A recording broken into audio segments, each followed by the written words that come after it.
পড়াশোনা করতেছেন? পঞ্চম শ্রেণী। পঞ্চম শ্রেণীতে পড়াশোনা করতেছেন। তো এই বয়সটাতে এসে আপনার পঞ্চম শ্রেণীতে পড়াশোনা করার কারণটা? দেখেন ছোটোবেলার সুযোগ পাই নাই তো, তাই এক মিনিট খোঁজ পাইলাম যে এখানে একটা নাইট ক্লাস আছে। আমাদের চ্যানেলটি সাবস্ক্রাইব করুন, পাশের ঘন্টাটি তুলে দিন। বিনোদন পেতে নতুন কিছু দেখুন। প্রিয় ভিউয়ার্স, আমরা বর্তমানে আছি মহাখালী আব্দুল হামিদ দর্জি সরকারি প্রাথমিক বিদ্যালয়ে। এটা স্থাপিত 1956 সালে।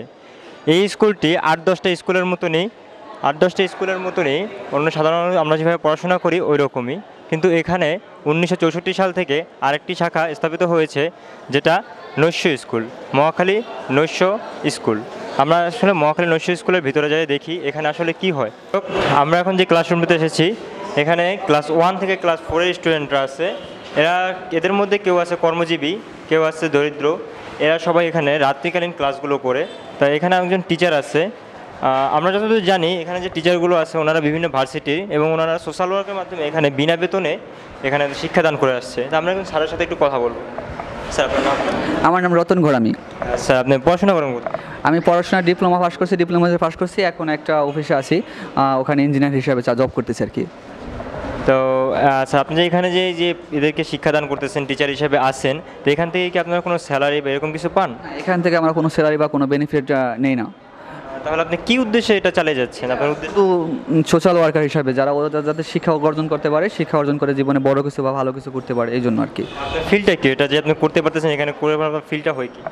এখানে ফিল্ডটা আসলে ওরা যে ভালো কিছু করবে সেটাই আমাদের প্রাপ্তি, সেটাই আমাদের সব কিছু, এটাই আমাদের আমরা চাই ওরা ভালো কিছু করুক, এটাই আর কি আমাদের সব। আপনাদের ম্যাক্সিমাম স্টুডেন্টগুলো কী টাইপের হয়, যেমন যারা কর্মজীবী না দারিদ্র? এখানে ম্যাক্সিমামগুলো তো দারিদ্র থেকে তো তারা কর্মজীবীতে অংশগ্রহণ করে। এর ম্যাক্সিমামগুলো কর্মজীবী হয়, দারিদ্র থেকে পরিবারের কারণে তারা তাদের পরিবার চলতে পারতেছে না, তাদের পড়াশোনা চালাতে পারতেছে না, এই জন্য তারা দেখা যায় যে বিভিন্ন কর্মজীবী বিভিন্ন ব্যবসায় জড়িত হচ্ছে। তারপরে তারা আস্তে আস্তে করে যেহেতু জানে বা এখানে একটা সুযোগ আছে পড়াশোনা করা, অনেকে আগ্রহ করে আসে পড়াশোনা করে তারপর আসে আর কি। এখানে বেশিরভাগগুলো কর্মজীবী আর কি। ধন্যবাদ স্যার। এখন একটা স্টুডেন্টের সাথে কথা বলবো। রুনা আক্তার। রুনা আক্তার। তুমি কোন ক্লাসে পড়তে? আমি ক্লাস 4-এ। তুমি এমনিতে কি করো, কোনো জব করো? না ভাই, আমি আমার মামার বাসায় থাকি। তোমার বাবা মা কি করে? আমার মা নেই, বাবা আছে। বাবা কি করে? আমার বাবা অসুস্থ, কিছুই করে না। তুমি এখানে পড়াশোনা করো, স্যাররা তোমাকে কিভাবে টিচিং দিচ্ছে, কিভাবে পড়াশোনা করাচ্ছে? ভালোভাবেই লাগে না, এভাবে বকা দেয় বা বুঝিয়ে বলে। আরেকটা স্টুডেন্টের কাছে যাবো এখন। হ্যাঁ ভাইয়া, আপনার নামটা? জি, আমার নাম হচ্ছে শেখ আল ইমরান। আল ইমরান। তো আপনি এখানে কোন ক্লাসে পড়তেছেন? আমি ক্লাস 2-তে পড়তেছি। 2-তে পড়তেছেন। তো আপনি এখন ক্লাস 2-তে পড়তেছেন, এর আগে আপনি পড়াশোনা কেন করেন? অ্যাকচুয়ালি আসলে ছোটোবেলায় ওইভাবে আর কি করা হয়নি, কারণ আসলে পড়তাম বা ভুলে যেতাম, বা আসলে ওইভাবে আর কি ফলো করা হয়নি। দুষ্ট টাইপের ছিলেন এরকম কিছু? মোটামুটি বলতে পারেন আর কি। এখন তো বুঝতে পারতেছেন এই বয়সটাতে এসে যে না, পড়াশোনার একটা মর্যাদা আছে, পড়াশোনার অনেক প্রয়োজন আছে। হ্যাঁ, এটা এখন বুঝতে পারতেছি। এখানে পড়াশোনা করার পাশাপাশি আপনাদের কোনো সমস্যা হচ্ছে? না, এখানে আমার কোনো সমস্যা হচ্ছে না। তো আপনি কি ইংলিশে কথা বলতে পারেন ভালো? অ্যাকচুয়ালি আমি অলমোস্ট 10 ইয়ার্স আমি চাইনিজদের সাথে জব করতেছি, চাইনিজ কোরিয়ান। তো এইবার কি পাশাপাশি হয়ে গেছে আর কি ওদের সাথে জব। তো ওই দিক থেকে দেখা যাচ্ছে আপনি সেটেল আছেন, তাহলে এই যে এডুকেশন যে এই লাইনটাতে আসার কারণ? অ্যাকচুয়ালি আসলে হচ্ছে কি, মানে যখন ইংলিশে তো কথা বলতে পারি, বাট আমি ইংলিশে ভালো মতো লিখতে পারি না, বাংলায় লিখতে পারি না। যখন আমার বস বলে যে নিউজ পেপার একটা নিউজ দিচ্ছে বা অলমোস্ট কোনো একটা বাংলা লেটার যদি আসে, আমার বস অবশ্যই আমাকে দিচ্ছে যে তুমি এটা পড়ে আমাকে বলো, ট্রান্সলেট করে দাও, তখন আমি আসলে বাংলাটা পড়তে পারতেছি না, যার কারণে আসলে আমার এখন এই জায়গাটা আসাটা উচিত। দর্শক, আমরা যেটা বুঝলাম যে এডুকেশন যে কোয়ালিফিকেশনটা, প্রাতিষ্ঠানিক শিক্ষাটা খুব প্রয়োজন আছে।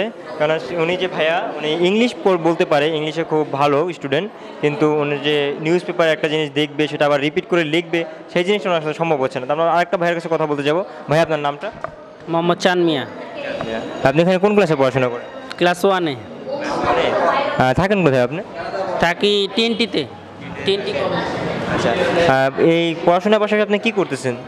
জি, পড়াশোনার পাশাপাশি আপনি কী করেন? পড়াশোনার পাশাপাশি আমি চাকরি করি। কোথায় চাকরি করেন? এই বনানীতে রেস্টুরেন্টে চাকরি করি। সাথে এসে ক্লাস 2-তে পড়তেছেন, এখন আপনার ফিল্ডটা কি আসলে? ফিল্ডে আসলে ওরকম আমাদের সার্টিফিকেটের জন্য আসলে নিজের জীবন চলার জন্য কিছুটা প্রয়োজন, যেটা আগে ছোটোবেলা করিনি, বুঝতে পারিনি। এখন ভুল বুঝতে পারছি, এখন আর কি নিজের প্রয়োজনীয় নিত্য দরকার, এই জন্য পড়তেছি। এখন বুঝতে পারছেন যে না আসলে পড়াশোনার একটা মান আছে, পড়াশোনার একটা মর্যাদা আছে। দর্শক, আমরা এখন আসছি মহাখালী নৈশ উচ্চ বিদ্যালয়ে স্থাপিত আব্দুল হামিদ স্যারের কাছে। স্যার, আপনার কাছে জানতে চাবো এই উচ্চ বিদ্যালয়টা আপনি প্রতিষ্ঠাতা করার পিছনে লক্ষ্যটা কি? ধন্যবাদ। আসলে এই স্কুলের এই নৈশকালীন শিক্ষা ব্যবস্থাটা আর আমার একমাত্র উদ্দেশ্য হলো যে সমাজে যারা মানে সুবিধাবঞ্চিত ছেলেমেয়েরা, বিশেষ করে যারা অর্থনৈতিক দিক থেকে একেবারে মানে অচল বা গরিব ছেলেপেলে, এরা যেন শিক্ষার আলো থেকে বঞ্চিত না হয়। আর পরিশেষে হচ্ছে কি যে এর আসল উদ্দেশ্য হলো যে আমাদের দেশের অনেক গরিব ছেলেমেয়েরা অর্থের অভাবে আসলে এই উচ্চশিক্ষা বা কোনো শিক্ষা লাভ করতে পারছে না।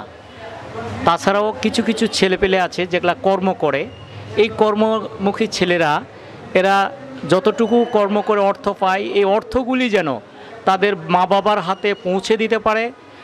তার পরিপ্রেক্ষিতে ওরা যেন এই অর্থগুলির অপব্যবহার না করে সুন্দর ব্যবহার করে তারপর আমার এই স্কুলে, নাইট স্কুলে এসে যেন পড়ালেখা করতে পারে, এই উৎসাহ দেওয়ার জন্যই আমি তাদেরকে এই স্কুলটা আমি অনেক দিন থেকেই প্রতিষ্ঠিত করে আসছি বা চালিয়ে আসতেছি।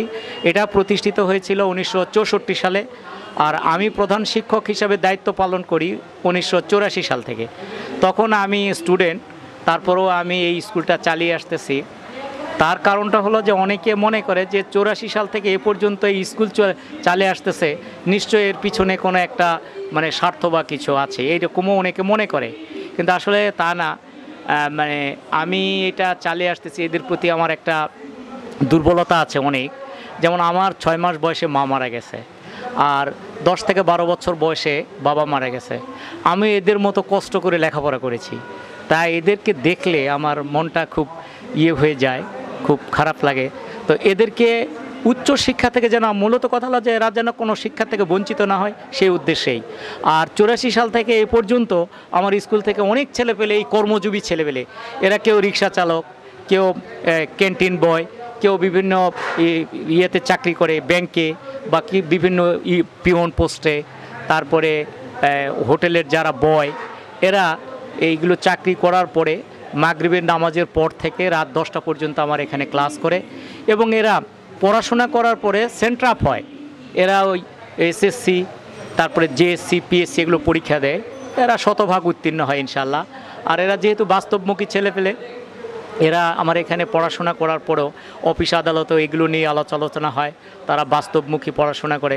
অফিসে গিয়েও আমাদের এই জিনিসগুলো বিভিন্ন তাদের অফিসারের সাথে আলাপ আলোচনা করে। সুতরাং তারা যখন সেন্ট্রাপ হয়ে যায় বা কেন্দ্রে পরীক্ষা দিতে যায়, তো সেক্ষেত্রে তারা শতভাগই উত্তীর্ণ হয়, ওরা একটা বাস্তবমুখী যেহেতু। আর বর্তমান সরকারের আমলে আমাদের একটা জিনিস সবচেয়ে বেশি আমরা লক্ষ্য করতে পারতেছি, আমার এই মহাখালী নৈশ উচ্চ বিদ্যালয় বিশেষ করে, যে বর্তমানে এই ডিজিটাল বাংলাদেশ হওয়ার পর থেকে আমাদের এই স্কুলে ছেলেমেয়েরা, কর্মজীবী ছেলেমেয়েরা অনেক বেড়ে গেছে, যা তারা আগে কখনোই কল্পনা করতো না যে আমরা কর্ম করেও পড়ালেখা করব বা উচ্চশিক্ষা করব, পড়াশোনা করব, এরকম কোনো ছিল না। কিন্তু বর্তমানে আমাদের অনেক ছেলেমেয়ে, এখন প্রায় 450 ছেলেমেয়ে, এবারে এসএসসিতে পরীক্ষা যাবে প্রায় 40 জনের মতো, তারপরে জেএসসিতে যাচ্ছে প্রায় 60 জন, এবং পিএসসিতে আসো প্রায় 50-60 জন ছেলেপেলে। এরা পরীক্ষা দিবে এবছর ইনশাআল্লাহ, আল্লাহ যদি রহমত করে এরাও শতভাগ পাস করে যাবে। আর আমি চাচ্ছি যে আমার এই স্কুলটা যেন মডেল স্কুলে পরিণত হয়। স্যার, আপনার কাছে একটা প্রশ্ন করব যে স্কুলটার আর্থিক সহযোগিতা, এটা আর্থিক যোগানটা কোথা থেকে আসে? আমি এটাই বলছিলাম যে আসলে আমরা কিন্তু এই স্কুলের ছেলে মেয়েদের কাছ থেকে কোনো পয়সা নেই না, বেতন হিসাবে কিছু নেই, তা নেই না। যেটা আছে এখানে ম্যাক্সিমাম যে স্টুডেন্টগুলো আছে তারা ম্যাক্সিমাম দারিদ্র, এবং এরা দিনের বেলায় জব করে এবং রাতে এখানে পড়াশোনা করতে আসে। আমরা এখানে 2-1 স্টুডেন্টের সাথে কথা বলবো। আপু, আপনার নামটা? বকুল আক্তার। আপনি এমনিতে কী করেন? আমি জব করি। কোথায় জব করেন? উর্মি গার্মেন্টসে। শুনতে আছি এখানে এক পাশে আছে পিএসসি এবং এক পাশে আছে জেএসসি। তো আমরা এখানে আরেকটা স্টুডেন্টের সাথে কথা বলবো যে ভাই, আপনি কোন ক্লাসে পড়াশোনা করতেছেন? 5ম শ্রেণী। 5ম শ্রেণীতে পড়াশোনা করতেছেন। তো এই বয়সটাতে এসে আপনার 5ম শ্রেণীতে পড়াশোনা করার কারণটা? দেখেন ছোটোবেলার সুযোগ পাই নাই তো তাই একটু খোঁজ পাইলাম যে এখানে একটা নাইট স্কুল আছে। তো আমি আজ নিজের থেকে আসলাম, আইসে আমি জিজ্ঞাসা করলাম যে আমি কি ভর্তি হতে পারবো, তো বললো যে হ্যাঁ ভর্তি হওয়া যাবে। তো ওখান থেকে তো ভাই আপনি এখন পাশাপাশি কী করছেন, পড়াশোনার পাশাপাশি দিনের বেলা কী করেন? আমি ইসলাম গার্মেন্টস, ইসলাম গ্রুপ, বিজিএমের যে চেয়ারম্যান ছিল সাবেক আতিকুল ইসলাম, ওনার কোম্পানিতে চাকরি করি, ড্রাইভিং চাকরি করি এবং ওনার ওই ডাইরেক্টর সাহেবের বাসার ফ্যামিলি ডিউটি করি। ধন্যবাদ।